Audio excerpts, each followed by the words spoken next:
misunderstandings in metaphysical concepts, and misinterpretations and why they come about. We are talking about the idea of a blending of different concepts, a limbo state that connects to and relies upon old-fashioned and outdated paradigms in an attempt to explain metaphysical concepts that creates misunderstandings and misinterpretations. And we will provide the key to eliminating those misinterpretations, misunderstandings. Now, again, remember that there is a difference, as we have said, between the description of an experience, which is valid, and the description of the underlying mechanism that is creating that experience, which is also valid. Even though sometimes those two things can seem diametrically opposed, the idea is to simply understand the difference between a linear-based description within time and space based on concepts that you're used to thinking about, and a newer, more modern understanding of the underlying mechanisms that create those experiences. So to allow for more clarity, it would be more wise to be able to recognize and acknowledge both simultaneously. On one level, saying, I am choosing to create an experience of such and such, while simultaneously I understand that the underlying mechanism is this or that, so that I am not assuming, nor in my communications about metaphysical concepts, allowing you to assume that I believe that the emotional and experiential description has anything to do with the actual mechanism at hand that is creating or allowing me to create the experience that I am describing. So that these two things can be acknowledged simultaneously as equally important, both the experiential description and the description of the mechanism, allowing you to have the experience while not allowing anyone to assume that you necessarily think that the description of the experience explains how the experience was created or why it's happening, thus creating more clarity, more distinction between those two states so that you can use them more flexibly and so that there is no confusion about what is actually being said. So the idea, as we have given examples, of things like reincarnation, where in the old paradigm you say, well, I have lived before as this other person, I may live again as another person, instead of understanding the actual mechanism of everything exists simultaneously. I, the person I am now, have never been another person because that other person exists at the same time that I do. Even though it is separated by the illusion of time and space, to use the word time in this concept, saying it exists at the same time, means it is happening simultaneously. All things are happening simultaneously, all things existing in one single timeless moment that, when you look at it from a linear perspective, appears to be stretched out in a moment after moment after moment sort of paradigm. But again, thinking about it from the linear perspective, viewing it and attempting to describe it from the linear perspective of one life after another, while it can be created as an experience,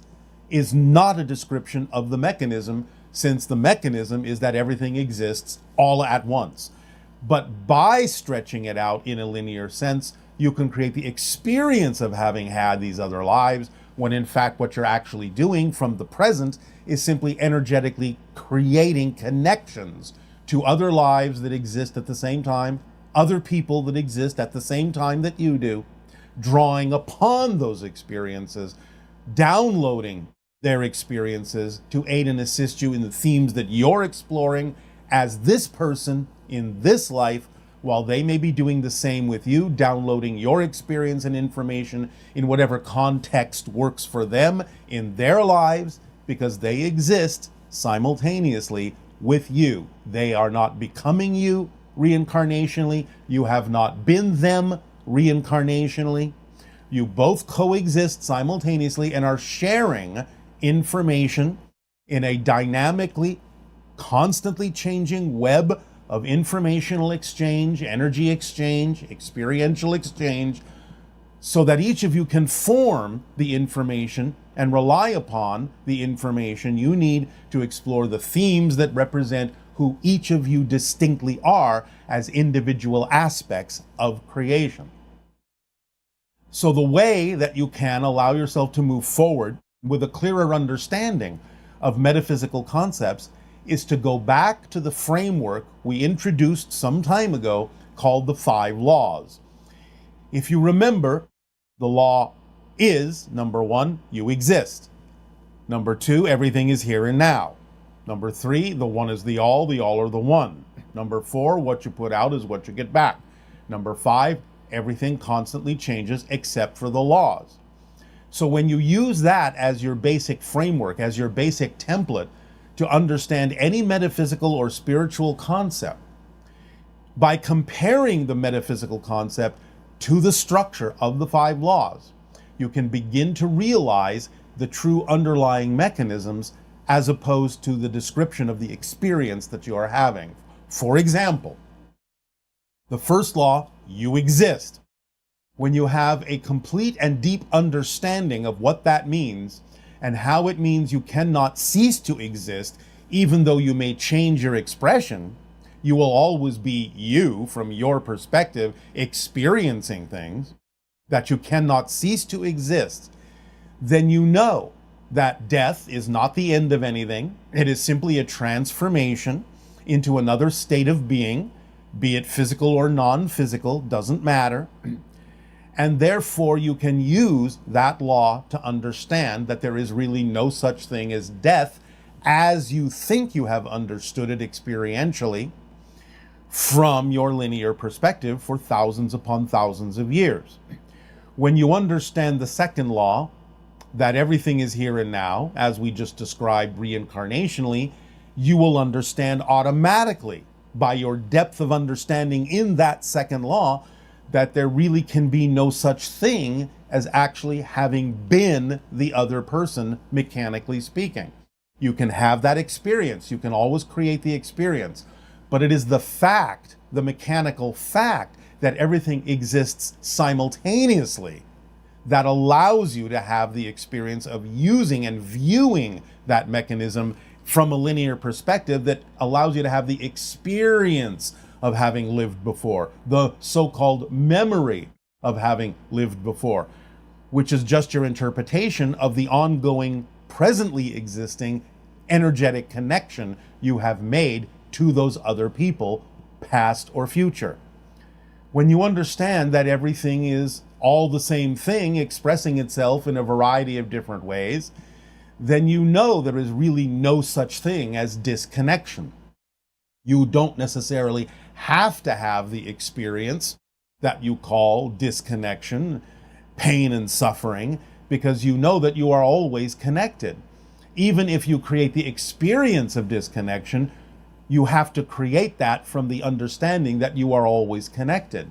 So you can choose how to use your connection, how to know that everything is one thing expressing itself in different ways, and that it is not possible for you to actually mechanically be disconnected from existence, but you can use it to create the experience of disconnection, use it to create the experience of disempowerment, use it to create the idea that you lack trust, lack confidence. You can use it that way, but you have to understand that paradoxically, because everything is one thing expressing itself in a number of different ways, that you are just simply using that connection in a variety of ways that could be negative or positive, mechanically speaking. When you understand very deeply that what you put out is what you get back, you can understand that physical reality is a guiding mechanism that is showing you exactly a reflection of the vibrational resonance and frequency that you are giving off with your belief systems, be they conscious or unconscious. When you understand that change is the constant within creation,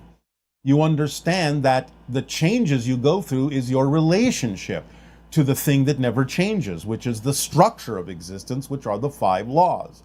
So it is a deeper understanding and a remembering of the 5 law structure that would act as a filtering system and a template for you to compare any metaphysical concept you come across to that structure, to see what metaphysical concepts are being thought of as a reflection of an experience, as opposed to how to understand that metaphysical concept mechanically, the underlying mechanism that allows you to have the experience. So a deeper understanding of the 5 laws will allow you to compare any metaphysical or spiritual or even non-spiritual concepts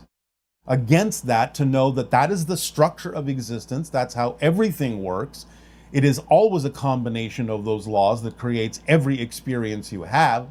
But at the same time, being clearer about what those 5 laws actually mean, going deeper into your understanding of them, will allow you to automatically start understanding and seeing the difference between an experience of a metaphysical concept and the mechanism that underlies it. Again, for example, the concept of psychic functioning or predictions. If you know, again, that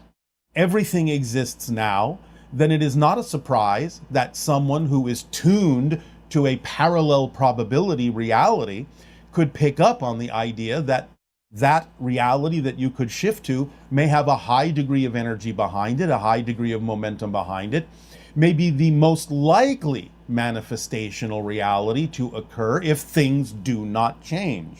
But understanding the 5th law, that everything changes, gives you the opportunity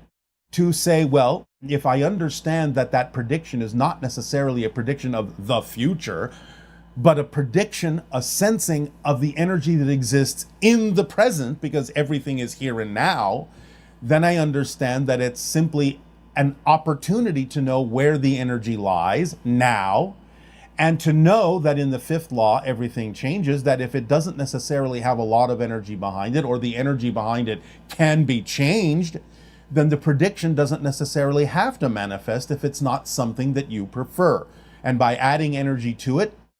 in a different direction, by defining it in a different way, by using it as simply a present day sensing of where the energy is, instead of an absolute prediction of something that's inevitable or unavoidable, then you can use the law of change to add energy to it in a particular way that can allow the prediction to render itself obsolete by having known what it is telling you about the present energy. So again, using the 5 laws and comparing metaphysical concepts that you have lived with for thousands of years against that framework can give you far more clarity about what the mechanical truth is behind many of the metaphysical or spiritual experiences you may have in your life. So we would always suggest and recommend and encourage you to look more deeply into the 5 laws, understand them much more clearly, and that will give you the template to carry through life, so that anytime you have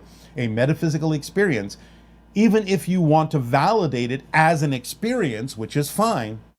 it will still simultaneously give you the clarity you need to understand the mechanism that goes along with it, so that you don't necessarily think that the experiential definition is a description of how those things actually work, which can cause much confusion in people who are coming into a clearer understanding or a growing understanding of metaphysics and spirituality.